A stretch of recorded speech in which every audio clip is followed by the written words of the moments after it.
Les restrictions ne cessent de se renforcer à l'approche des élections présidentielles, visant cette fois-ci la couverture médiatique des journalistes. Récemment, l'instance supérieure indépendante pour les élections a décidé de retirer la carte d'accréditation de la journaliste Raoula Bouklim.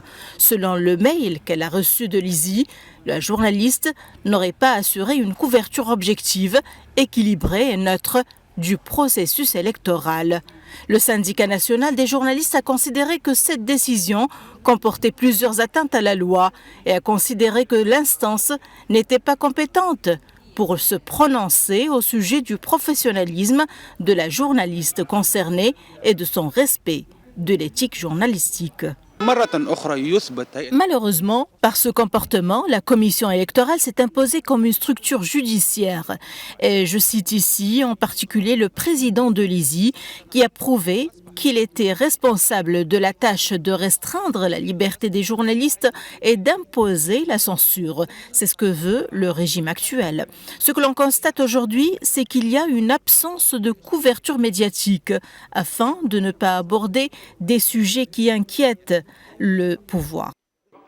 De son côté, le porte-parole de l'instance des élections a expliqué que cette sanction a été prise conformément à la décision de 2014, fixant les conditions et procédures d'admission des observateurs locaux et étrangers pour les élections et référendums. Il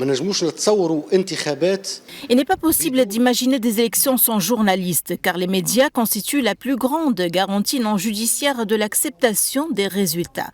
Depuis les premières années, c'est-à-dire depuis 2011, il y a eu une intégration entre la commission électorale et les journalistes. Mais la loi électorale élaborée en 2014 a donné des pouvoirs à la commission et lui a accordé la possibilité de retirer l'accréditation d'un journaliste et l'empêcher de couvrir les élections en cas de violation des règles régissant les relations entre la commission électorale et les journalistes.